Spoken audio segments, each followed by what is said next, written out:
بسم اللہ الرحمن الرحیم نحمدہ و نصلی علی رسولہ الکریم اما بعد۔ معزز سامعین، حضرات و خواتین، آپ سب کو ہمارے آج کے اس پروگرام پیارے نبی صلی اللہ علیہ وسلم کی پیاری زندگی میں ایک بار پھر خوش آمدید۔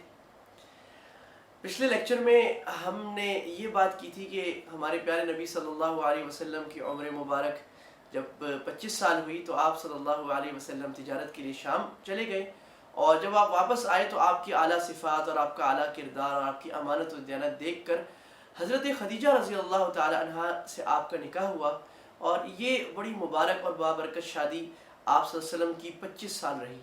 اس سے پہلے ہمارے نبی صلی اللہ علیہ وسلم نے ایک بڑا عظیم معاہدہ کیا جس کا نام حلف الفضول تھا، فضیلت والا معاہدہ، جس میں یہ بات تھی کہ ہم مکہ میں ہر مظلوم کے ساتھ کھڑے ہوں گے اور ہر مظلوم کو ظالم سے اس کا حق دلوائیں گے۔ اور بعد میں بھی آپ نے یہ بات فرمائی تھی کہ اگر آج بھی میرے سے کوئی ایسا معاہدہ کافر بھی کریں کہ ہم انصاف کے ساتھ قائم رہیں گے اور دنیا کے ہر مظلوم کو اس کا حق دلوائیں گے تو میں یہ کرنے کو تیار ہوں۔ یہ بات پوری ہو گئی۔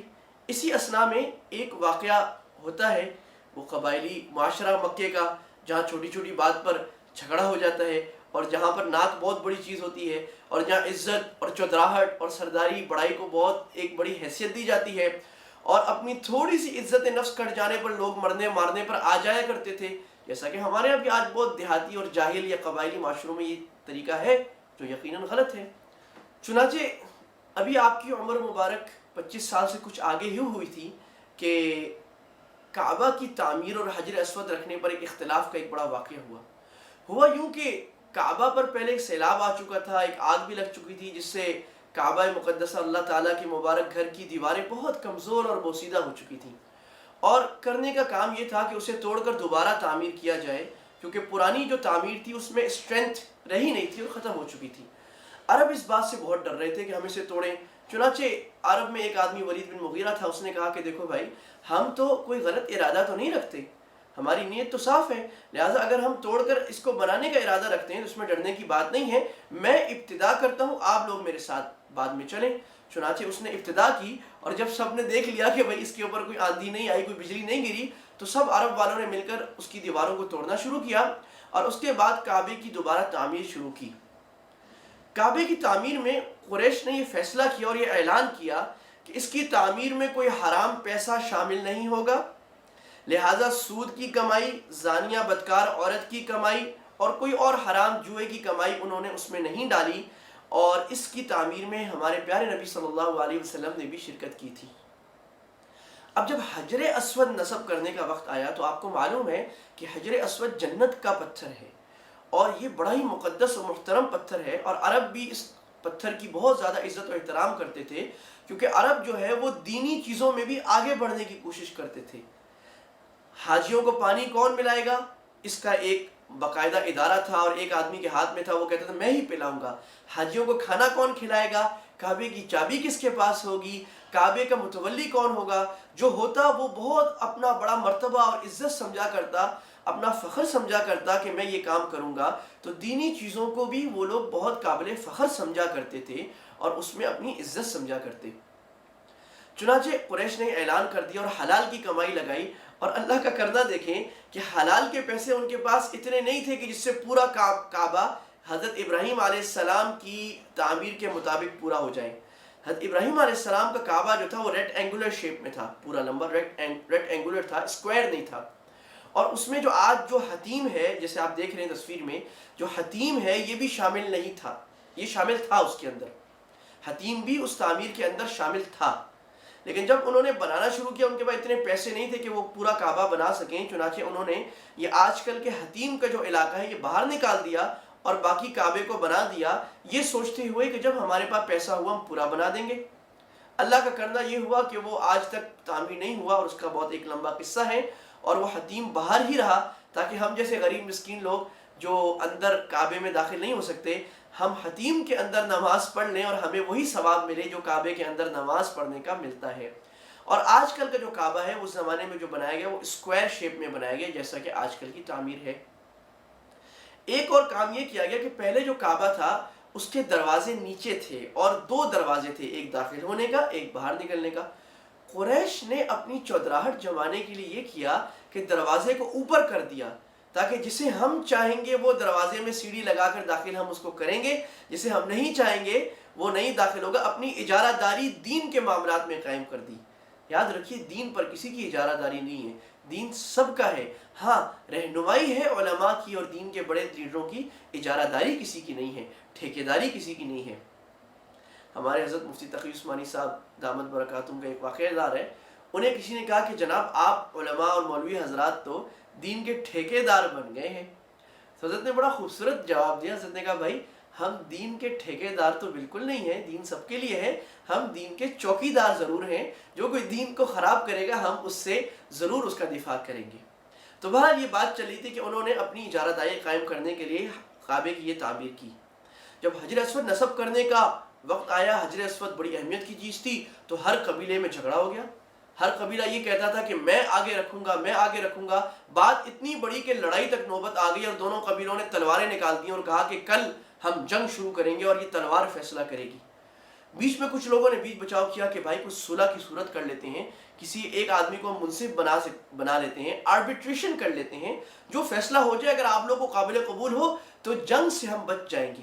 انہوں نے کہا ٹھیک ہے۔ تو کہا کس سے فیصلہ کرائیں؟ انہوں نے کہا ہم سارے ایسا کرتے ہیں، رات کو کعبے میں بیٹھتے ہیں، عبادت کرتے ہیں، اللہ سے دعا کرتے ہیں، جو آدمی پہلے کعبے میں داخل ہو گیا اس سے فیصلہ کرائیں گے۔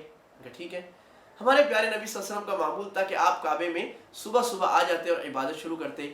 چنانچہ آپ صلی اللہ علیہ وسلم جب کعبے میں داخل ہوئے تو سب نے دیکھتے ہی خوشی سے چلائے اور سب نے کہا جاء الصادق جاء الامین، سچا آ گیا، امانتدار آ گیا، یہ جو فیصلہ کرے گا صحیح ہوگا۔ سب نے رسول اللہ سے کہا کہ آپ فیصلہ فرمائیں۔ آپ صلی اللہ علیہ وسلم نے سوچا اور آپ نے فرمایا میں ایسا فیصلہ کروں گا، میں ایسا فیصلہ کروں گا جس پر سب خوش ہو جائیں گے۔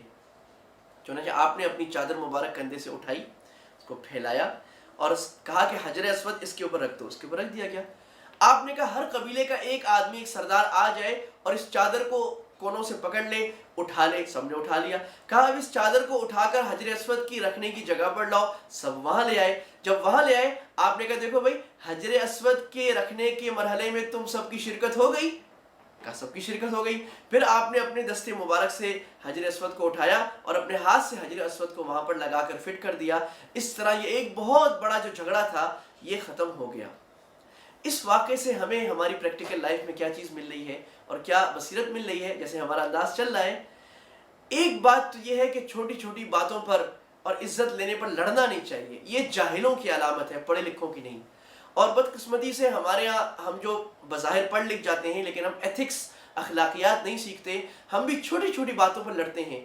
گاڑی ہلکی سی لگ گئی، کسی نے ٹریفک میں ہمارا حق مار دیا، گاڑی آگے سے لے آیا، کوئی چھوٹا سا ہماری عزت کسی کو کرنی چاہیے تھی اس نے نہیں کی، ہم لڑنے پر آ جاتے ہیں، ہم آگ بگولا ہو جاتے ہیں، چہرہ سرخ کر لیتے ہیں، اس سے تعلق توڑ لیتے ہیں۔ یاد رکھیے میرے پیارے دوستوں، میرے بھائیوں اور میری پیاری بہنوں، یہ کافروں کی اور جاہلوں کی علامت ہے۔ ہم مسلمانوں کو تو دل بہت کھلا رکھنا چاہیے اور لوگوں کو معاف کرنا چاہیے۔ دوسری بات ہمیں یہ پتہ لگ رہی ہے کہ دیکھیں اس واقعے سے کیا ہوا۔ اس واقعے سے رسول اللہ صلی اللہ علیہ وسلم کی حیثیت اور مرتبہ قریش کے درمیان اور بلند ہو گیا اور اللہ نے آپ کو دو مرتبے دلوائے۔ نمبر ایک، فیصلہ کرنے کا مرتبہ، قریش نے آپ کو اپنا فیصلہ کرنے والا، اپنا جج مان لیا۔ نمبر دو، قریش کے تمام قبائل کے درمیان ایک ہولناک جنگ رکوانے کا کارنامہ ہمارے نبی صلی اللہ علیہ وسلم سے اللہ تعالیٰ نے کرایا اور اس کے لیے قریش والے آپ کے بہت شکر گزار رہے۔ اس بات کو ذکر کیا ہے سیرت النبی صلی اللہ علیہ وسلم کی ایک بہت بڑی کتاب لکھنے والے اس دور کے ایک بڑے عالم شیخ محمد الصلابی نے، جنہوں نے سیرت پر ایک کتاب لکھی ہے، انہوں نے یہ بات اس واقعے سے نکالی ہے جو میں نے آپ کے سامنے پیش کر دی۔ اس کے بعد ہمارے پاس جو واقعہ ہے وہ یہ ہے کہ نبوت ملنے سے پہلے ہمارے پیارے نبی صلی اللہ علیہ وسلم کا ذریعہ معاش کیا تھا۔ آپ کیا امپلائمنٹ تھی، آپ کیا کام کرتے تھے اور آپ اپنے بوتھ اینڈز میٹ کرنے کے لیے اور اپنی زندگی میں خود کفالت کے لیے کیا کام کرتے تھے؟ تو ہمارے نبی صلی اللہ علیہ وسلم نے دو ذریعہ معاش اپنائے ہیں۔ نمبر ایک، بکریاں چرانا۔ ہمارے پیارے نبی صلی اللہ علیہ وسلم اہل مکہ کے لیے بکریاں چرایا کرتے تھے، اور ایک مرتبہ آپ نے فرمایا، ایک مسلم شریف کی حدیث ہے، آپ نے فرمایا کہ اللہ نے کوئی بھی نبی ایسا نہیں بھیجا جس نے بکریاں نہ چرائی ہوں۔ اور اسی طرح آپ نے فرمایا کہ میں بھی اہل مکہ کے لیے چند پیسوں اور چند قرارید کے بدلے بکریاں چرایا کرتا تھا۔ یہ ہمارے پیارے نبی کا ایک پیشہ تھا کہ آپ بکریاں چرایا کرتے، اور یہ عربوں کا ایک نیٹو، ان کا ایک خاندانی پیشہ تھا کہ بکریاں چرائی جاتی۔ دوسرا پیشہ جو آپ صلی اللہ علیہ وسلم کا تھا، جسے ہم سن چکے ہیں کہ آپ تجارت کیا کرتے اور آپ ایک بڑے کامیاب تاجر تھے۔ آپ نے جب حضرت خدیجہ کے مال سے پہلی مرتبہ تجارت کی، اس کے بعد بھی آپ صلی اللہ علیہ وسلم نے بہت سارے تجارتی سفر کیے مختلف ملکوں میں اور بہت کامیاب تجارت کی۔ اس سے ہمیں کیا سبق اور کیا درس مل رہا ہے؟ ہمارے پیارے نبی صلی اللہ علیہ وسلم کے جو یہ دو پیشے ہیں کہ اللہ اپنے نبیوں کو، ہر نبی کو بکریاں کیوں چروایا کرتے تھے، کیوں اللہ تعالیٰ نے ہر نبی سے یہ کام لیا ہے، اس کی بہت ساری وجوہات ہیں۔ اسی کو شیخ سلابی نے، شیخ محمد السلابی نے اپنی کتاب السیرۃ النبویہ دروس و عبر میں ذکر کیا ہے، اور وہ یہ فرماتے ہیں کہ اصل میں بکریاں چرانے سے انسان کے اندر بہت ساری خوبیاں اور صفات پیدا ہوتی ہیں، جو دین کے ایک داعی میں، ایک لیڈر میں، ایک ٹیچر کے اندر، ایک مینٹر کے اندر، امت کے ایک لیڈر میں ضرور ہونی چاہیے۔ اور نبی امت کے سب سے اونچے لیڈر ہوتے ہیں، لیڈرشپ کی سب سے انتہا ہوتی ہیں، لہٰذا اللہ اپنے نبیوں میں یہ صفات، یہ کوالٹیز پیدا کرنا چاہتا تھا۔ اسی وجہ سے اللہ تعالیٰ نے ہمارے نبی صلی اللہ علیہ وسلم کو اور تمام نبیوں کو بکریاں چروائیں۔ وہ کون سی کوالٹیز اور کون سی صفات ہیں؟ نمبر ایک، صبر۔ بکریاں چروانے سے صبر پیدا ہوتا ہے، کیونکہ آپ جانتے ہیں بکری جو ہے نا، وہ بڑی شرارتی مخلوق ہے۔ وہ کبھی ادھر بھاگتی ہے، کبھی ادھر بھاگتی ہے، مالک کے ہاتھ میں نہیں آتی، چھڑا کے بھاگ جاتی ہے، مالک کو بھگاتی ہے۔ تو اسی لیے بکریاں چرانے والے کو صبر آتا ہے، اور صبر اس لیے بھی کہ بکری کمزور مخلوق ہے، وہ بکری کو زیادہ مار نہیں سکتا، مارے گا تو وہ کمزور ہو جائے گی، مر جائے گی۔ اسے صبر ہی کرنا پڑتا ہے، صبر کے اور غصے کو پی کر صبر کرنا پڑتا ہے، برداشت کرنی پڑتی ہے۔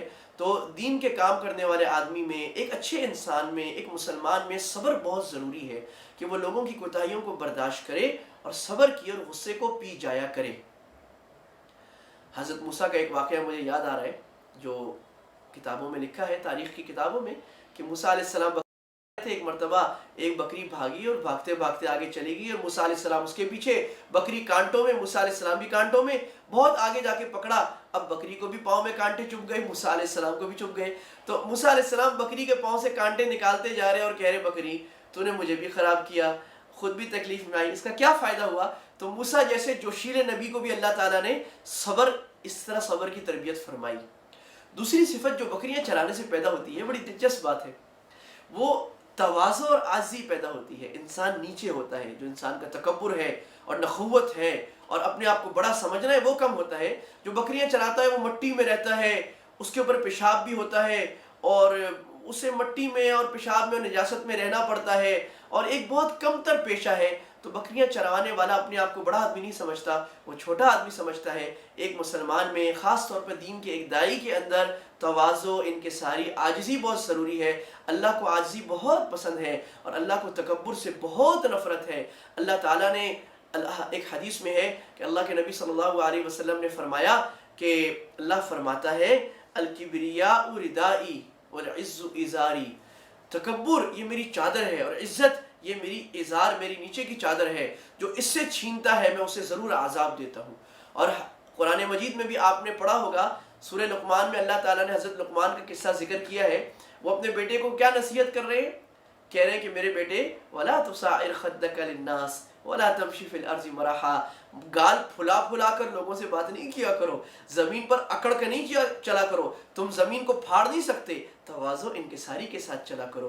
اور جو آدمی انکساری کے ساتھ رہتا ہے، اللہ اس کی عزت لوگوں میں بناتا ہے، اور جو متکبر ہو کر رہتا ہے، اپنی بڑائی بناتا ہے، ناک اونچی رکھتا ہے، اس کی عزت لوگوں میں نہیں ہوتی، اس کی عزت لوگوں میں نہیں ہوتی۔ اسی لیے کسی کہنے والے نے کیا خوب کہا تھا کہ مٹا کر خاک کر دے اپنی ہستی کو، مٹا کر خاک کر دے اپنی ہستی کو، کہ دانا خاک میں مل کر گل و گلزار ہوتا ہے۔ دانا جب اپنے آپ کو مٹاتا ہے، غائب کرتا ہے، اپنے نفس کو، اپنی ہستی کو مٹا دیتا ہے، اپنے آپ کو کچھ نہیں سمجھتا، اس کے بعد اس سے اللہ تعالیٰ پھل پھول اور درخت نکالتے ہیں، اور وہ اوپر بڑھ کر دنیا کو سایہ دیتے ہیں۔ تو ہم بھی اگر تواضع انکساری اپنائیں گے، اللہ تعالیٰ ہمیں پھل لگائیں گے۔ تیسری صفت بہادری پیدا ہوتی ہے، کیونکہ بکریاں چرانے والے کو بیابانوں میں، جنگلوں میں اکیلے رہنا پڑتا ہے، جانور بھی آتے ہیں، بھیڑی میں حملہ کرتے ہیں، لہٰذا بکریاں چرانے والے میں بہادری پیدا ہو جاتی ہے۔ ایک مسلمان کو بہادر ہونا چاہیے، کمزور نہیں ہونا چاہیے۔ اللہ کے نبی صلی اللہ علیہ وسلم نے فرمایا کہ ان اللہ یحب المؤمن القوی احب الی اللہ من المؤمن الضعیف. آپ نے فرمایا کہ اللہ تعالیٰ کو طاقتور مومن، بہادر مومن پسند ہے، کمزور مومن زیادہ پسند نہیں ہے. اسی طرح بکریاں چرانے والے کو رحمت اور شفقت پیدا ہوتی ہے، کیونکہ بکری کمزور مخلوق ہے، اس پر رحمت کرتا ہے، شفقت کرتا ہے. ایک مسلمان اور دین کے داعی میں رحمت، شفقت، لوگوں کے ساتھ پیار محبت، ان کا لو، ان کا خیال، یہ چیز پیدا ہونی چاہیے. نمبر 5، ایک بڑی ضروری صفت جو بڑی کام کی بات جو پیدا ہوتی ہے، اپنے پسینے کی کمائی سے کھانے کی عادت، خود کفالت. انسان کے اندر خود کفالت پیدا ہوتی ہے، اپنے پاؤں پہ کھڑے ہونا، اب بیساکیاں ختم کرنا، لوگوں سے ہٹ کر خود اپنا مال کمانا، اپنے پسینے سے کمانا اور لوگوں سے کچھ نہ مانگنا. دین کے داعی میں یہ بات ہونی چاہیے کہ وہ لوگوں کو دین کی دعوت دے، لوگوں کو دین کی بات بتائے، للہ فی اللہ، اس کا اجر اللہ سے لے، لوگوں کی جیبوں پر اس کی نظر نہ ہو. یاد رکھیے میرے عزیز دوستوں، اور میں اپنے داعیوں سے، علماء سے اپنے خاص مخاطب کروں گا کہ اگر کسی دین کے بات کرنے والے کی نظر لوگوں کی جیبوں میں ہوگی تو اس کی دعوت، اس کی بات بالکل بے اثر ہو جائے گی، اس کی بات بالکل بے اثر ہو جائے گی. اور اسی طرح اگر ہم سارے مسلمان یہ بات سمجھیں کہ ہم کسی اور سے کچھ نہیں مانگیں گے، لوگوں کو دیں گے، تو آپ دیکھیں کہ لوگوں میں ہماری کتنی عزت اور کتنا مرتبہ ہو جائے گا. اسلام میرے بھائیو دوستوں ہمیں دنیا و آخرت کی کامیابی دینے آئے ہیں، ہمیں بتانا آیا ہے کہ دنیا میں ہم کس طرح باعزت بن جائیں گے. اگر ہم ان اصولوں پہ چلیں گے تو آخرت میں تو عزت ہماری ہے ہی ہے، دنیا میں بھی لوگوں میں ہماری عزت اور ہمارا نام بنے گا. اس کے بعد رسول اللہ صلی اللہ علیہ وسلم کا جو دوسرا پیشہ تھا وہ تجارت تھا. تجارت اللہ نے کیوں کرائی؟ اس میں ایک چیز تو یہ ہے کہ ایک اچھا تاجر، ایک اچھا ٹریڈر، بزنس مین، وہ یہ سمجھتا ہے کہ اگر تجارت میں امانت سے کام کروں گا، ٹرانسپیرنسی دکھاؤں گا، سارے معاملات ٹھیک کروں گا تو اس سے مجھے سکسیس ملے گی. ایک کامیاب تاجر یہ جانتا ہے کہ سچائی اور امانت کامیابی کی کنجی ہے، لہٰذا وہ اپنی زندگی میں کامیابی اور سچائی اور امانت کو داخل کر لیتا ہے. آپ دیکھیے نا کہ اہل یورپ میں یہودی بھی ہیں، اور ان میں ایسے لوگ ہیں جو پرسنل لائف میں بہت خراب، بہت دھوکے باز ہیں، یہودیوں کی سرشت ہے، دھوکہ دیتے ہیں، لیکن معاملات میں اور جب وہ بزنس کرتے ہیں وہ بڑے ٹرانسپیرنٹ ہوتے ہیں، وہ بالکل دھوکہ نہیں دیتے. کیوں؟ انہیں پتہ لگ گیا ہے کہ امانت اور تجارت اگر ہم لوگوں کے ساتھ پوری دنیا میں کریں گے، ہماری عزت بنے گی، ہمارا اسٹیٹس بنے گا اور ہماری تجارت آگے بڑھے گی. ہم مانیٹری معاملات میں، فائنانس میں ورلڈ ڈومینیشن حاصل کر لیں گے. اور اگر ہم کاروبار میں، بزنس میں امانت اور دیانت نہیں دکھائیں گے تو لوگوں میں ہم کبھی بھی بزنس ڈومینیشن حاصل نہیں کر سکتے، ہماری فائنینشیل پوزیشن کبھی بھی اسٹرانگ نہیں ہو سکتی. آپ دیکھیے میرے عزیز دوستوں، ہم لوگوں میں یہ چیزوں کی بہت کمی آ گئی ہے، امت مسلمہ میں بالعموم اور ہمارے پاکستانیوں میں، ہندوستان کے کلچر میں بالخصوص. ہم مشہور ہیں دنیا میں کہ ہم لوگ جھوٹ بھی بولتے ہیں، تجارت میں دھوکہ بھی کرتے ہیں، 2 نمبر مال دکھاتے ہیں، دکھاتے کچھ اور ہیں، دیتے کچھ اور ہیں، اپنی کمٹمنٹ کو پورا نہیں کرتے، پیمنٹ نہیں کرتے، دھوکہ دیتے ہیں، جو مال ہوتا ہے وہ مال پوری طرح دیتے نہیں ہیں، سپلائی نہیں کرتے. یہی وجہ ہے کہ ہم دنیا میں اس فائنینشیل پوزیشن میں اور دنیا میں معیشت کے لحاظ سے بہت نیچی قوم میں ہیں، ہماری کوئی سٹینڈنگ نہیں ہے. انڈیا اور دوسرے ملک ہماری چیزوں کو لے جاتے ہیں، اس کی سیگریگیشن کرتے ہیں، اس کو اچھی کوالٹی میں بناتے ہیں اور پوری دنیا میں ایکسپورٹ کرتے ہیں. آپ چاول کو دیکھ لیں، پاکستان کا چاول دنیا کا بیسٹ چاول ہے، دی بیسٹ باسمتی چاول. لیکن ہم لوگ چونکہ 2 نمبری کرتے ہیں، اس میں مکسنگ کرتے ہیں، لہٰذا ہمارا چاول انڈیا لے جاتا ہے اور اس کو اپنے نام سے، اپنے ٹریڈ مارک کے ساتھ، اپنے برانڈ کے ساتھ دنیا میں ایکسپورٹ کرتا ہے. تو دیکھیں مرغی ذبح کرنے سے کیا فائدہ؟ وہ ایک آدمی تھا نا کہ اس نے دیکھا کہ ایک مرغی تھی اس کے گھر میں اور وہ روز سونے کا انڈا دیا کرتی تھی. تو اس نے سوچا کہ یار روز سونے کا انڈا آتا ہے، اتنے دن بعد آتا ہے، اگر ایک دن مجھے زیادہ انڈے مل جائیں تو میں کتنا امیر ہو جاؤں. تو اس نے مرغی کو ذبح کر دیا تو پیٹ میں ایک انڈا بھی صحیح نہیں نکلا. تو ہم مرغی ذبح کرنے کی کوشش کرتے ہیں، کسی سے ہمیں ایک کانٹریکٹ مل جائے، ایک ہمیں ٹرانزیکشن کرنی ہو، ہم کہتے ہیں اس آدمی کو دھوکہ دے کر اس سے پیسے نچوڑ لو. یہ نہیں سوچتے کہ ہم جب کوالٹی خراب کریں گے، اپنی زبان خراب کریں گے، وہ آدمی دوبارہ ہم سے تجارت نہیں کرے گا. تو میں اپنے تاجر بھائیوں کو، جو ہمارے ٹریڈرز ہیں پاکستان کے، میں ان سے مخاطب ہوں کہ اگر ہم آج سے تہیہ کر لیں کہ ہم اپنی کمپنی کے نام کو بٹا نہیں لگنے دیں گے، ہم ایک برانڈ بنائیں گے، ایک نیم بنائیں گے، اور ہماری تجارت میں چاہے جتنا نقصان ہو رہا ہو ہم اپنی کمٹمنٹ سے پیچھے نہیں ہٹیں گے، ہم جو کوالٹی دکھائیں گے ہمیشہ وہی دیں گے چاہے کچھ بھی ہو جائے، ہم پیمنٹ کی جو ڈیٹ بتائیں گے ہم اس سے پہلے دیں گے اور زیادہ دیں گے، ہم سارے معاملات صحیح کریں گے تو انشاءاللہ پاکستان کی معیشت اچھی ہو جائے گی، ہماری دنیا سے ٹریڈنگ اچھی ہو جائے گی، دنیا والے ہم پر ریلائی کریں گے اور ہماری ایکسپورٹ بہت زیادہ بڑھ جائے گی. دوسری بات جو ہمیں پتہ لگ رہی ہے کہ وہی بات جو میں نے کی کہ تاجر آدمی آزاد ہوتا ہے، وہ باؤنڈ نہیں ہوتا کسی کا. جو آدمی ملازم ہوتا ہے نا، امپلائے ہوتا ہے کہیں، وہ باؤنڈ ہوتا ہے. تاجر آدمی کی مرضی دکان کھولے، مرضی دکان نہ کھولے.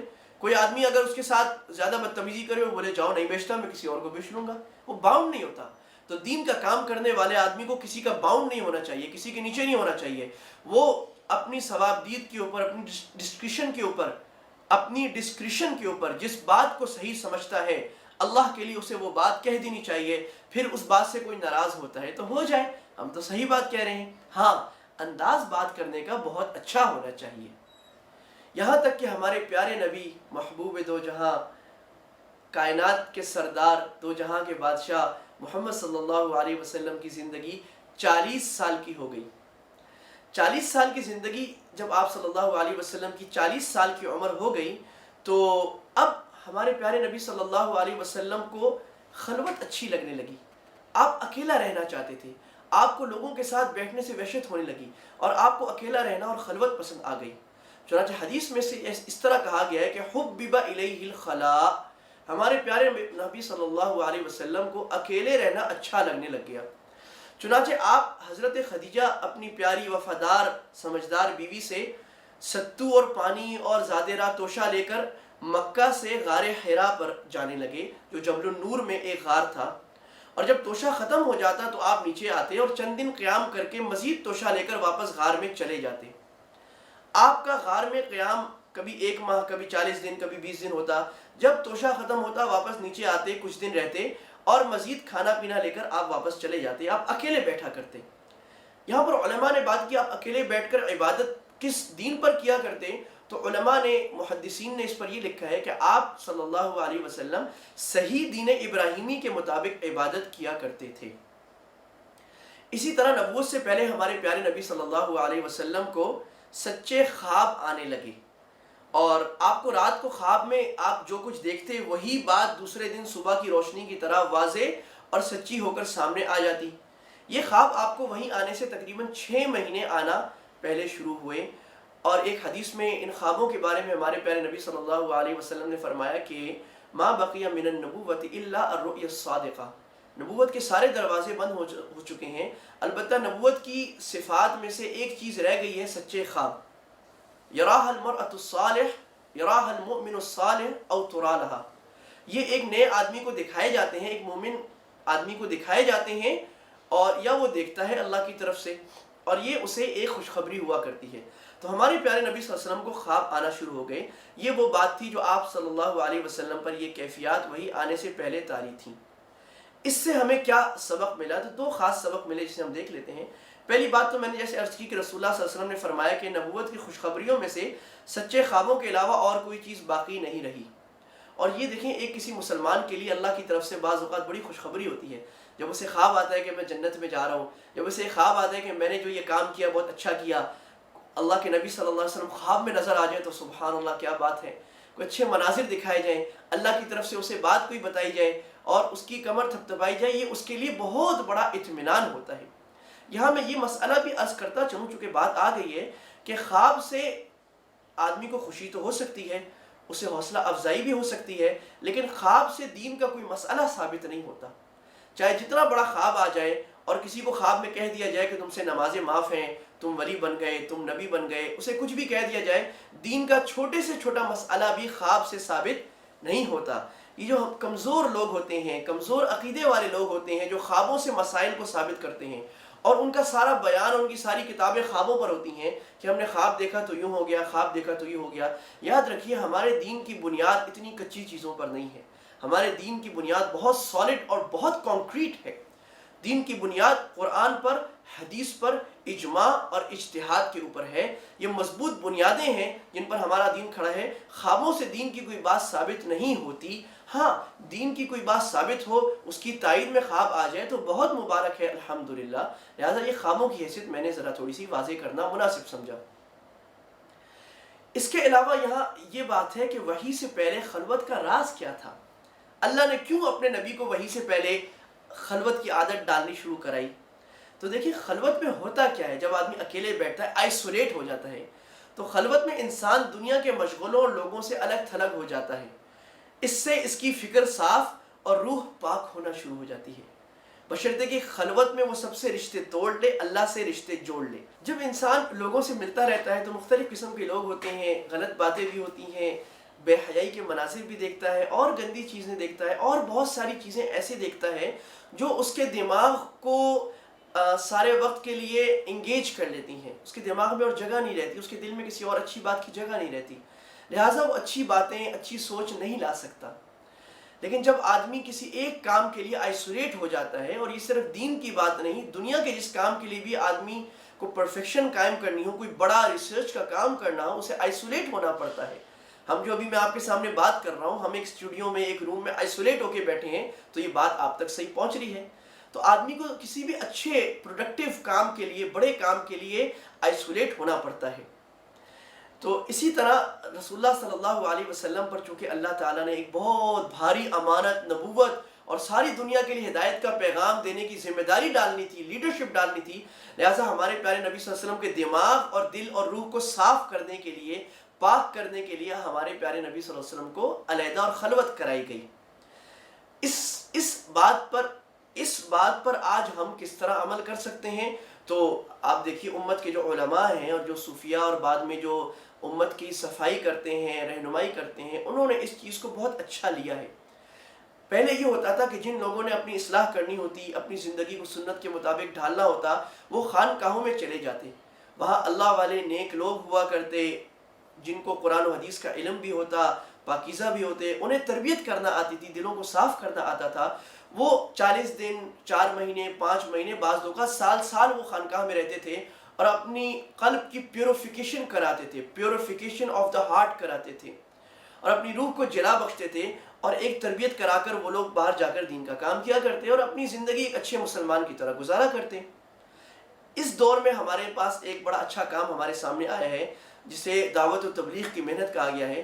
جب علماء نے دیکھا کہ اب لوگوں کے اندر اتنی انڈیورنس نہیں رہی، لوگوں کے اندر اتنا برداشت نہیں ہے کہ وہ خانقاہوں میں جائیں اور 40 دن اور مہینہ سال رہیں، تو علماء نے ایک آسان ترتیب نکالی، جسے اللہ تعالیٰ نے حضرت مولانا الیاس رحمہ اللہ تعالیٰ کے دل پر القاء کیا، کہ انہوں نے کہا کہ لوگ اپنے مقام پر مسجدوں میں رہتے ہوئے کام کرتے رہیں اور کچھ وقت آئسولیشن کے لیے نکالیں، ایک دفعہ 4 مہینے لگا کر اس دین کے کام کو سمجھ لیا جائے۔ یہ 4 مہینے ایسے ہوں جس میں دنیا سے رشتے توڑ لیے جائیں، اور اس میں آدمی اپنے آپ کو دین کے لیے وقف کر دے، اپنے شہر کو چھوڑ دے، مسجدوں میں بیٹھ جائے، صبح شام رات دین کی بات کرے، اچھی باتیں کرے، لوگوں کو مسجد کی طرف بلائے، اللہ کی طرف بلائے، اللہ کی دعوت دے، اور اپنی صبح شام رات اسی سوچ، اسی فکر، اسی لگن، اسی دھن میں گزارے، تو انشاءاللہ جب آدمی ایک وقت کے لیے آئسولیٹ رہے گا، وہ بات دل میں پکی ہو جائے گی اور نقش ہو جائے گی، اور اس کے بعد وہ ہر سال میں ایک مرتبہ 40 دن گزارے، تاکہ جو گند آ گیا ہے وہ صاف ہو جائے، اور ہر مہینے میں 3 دن لگاتا رہے اللہ کے راستے میں، تاکہ ہر مہینے کے مہینے جو دل میں گند آ گیا اس کی صفائی ہوتی جائے، پالش ہوتی رہے۔ جس طرح گاڑی کو آپ کو سروس کرنا پڑتا ہے، ٹیون کرنا پڑتا ہے، دل کو بھی سروس اور ٹیون کرنا پڑتا ہے، اس میں آئے ہوئے گند اور گناہوں کے خیالات کو صاف کرنا پڑتا ہے، اس کا یہی طریقہ ہے، اس کے سوا کوئی طریقہ نہیں۔ اور ہفتے میں ایک دن آدمی مرکز میں جائے، دین کی بات سنے، وہاں قیام کرے، ترتیب جوڑے، سارے اچھے لوگ، ہم فکر ہم خیال لوگ مل کے بیٹھیں۔ یہ اس دور میں آئسولیشن کی، دین کے لیے آئسولیشن کی ایک صورت ہے، جسے الحمدللہ پوری دنیا میں یہ کام چل رہا ہے، اور اس کی روشنی سورج کی طرح دیکھی جا رہی ہے۔ لاکھوں نہیں، کروڑوں لوگ پوری دنیا میں اس کام سے منسلک ہیں، یورپ سے لے کر، اسپین سے لے کر، ایشیا تک، افریقہ سے لے کر امریکہ اور نارتھ امریکہ تک، پوری دنیا کے ہر مسجد میں، ہر شہر میں یہ کام پھیل چکا ہے، اور لوگ اس کام سے جڑ کر اپنی زندگیوں کو صحیح کر رہے ہیں۔ ہزاروں نہیں، لاکھوں لوگ اس کام کی برکت سے مسلمان ہو چکے ہیں، اور وہ فیکٹس اینڈ فگرز ریٹن ہیں، ریکارڈڈ ہیں، کتابوں میں بند ہیں، موجود ہیں، اور کارگزاریوں میں آئے ہوئے ہیں، اور ہم سارے اپنی آنکھوں سے اس کو دیکھ رہے ہیں۔ لہٰذا اگر ہم اپنا کچھ وقت اس کام کے لیے نکال لیں، اس مبارک ترتیب میں یا کسی اور ایسی مبارک ترتیب میں، کوئی بھی اچھی طریقہ اس میں جڑ جائیں، اور اپنی زندگی میں کچھ وقت، کچھ لمحات ہم خلوت کے لیے نکالا کریں، اور اس میں ہم اللہ تعالیٰ ہی کے ہو کر رہ جائیں، دنیا والوں سے تعلق جوڑ لیں، انشاءاللہ ہمیں بھی وہ سنت نصیب ہو جائے گی جس پر ہمارے پیارے نبی صلی اللہ علیہ وسلم کو اللہ نے چلایا تھا۔ اللہ تعالیٰ ہمیں آج کے اس سبق میں جو کہا گیا اور جو سنا گیا اور جن باتوں کی طرف اشارہ کیا گیا، اس پر ہم سب کو عمل کرنے کی توفیق عطا فرمائے. وآخر دعوانا ان الحمد للہ رب العالمین. اللهم صل على سيدنا محمد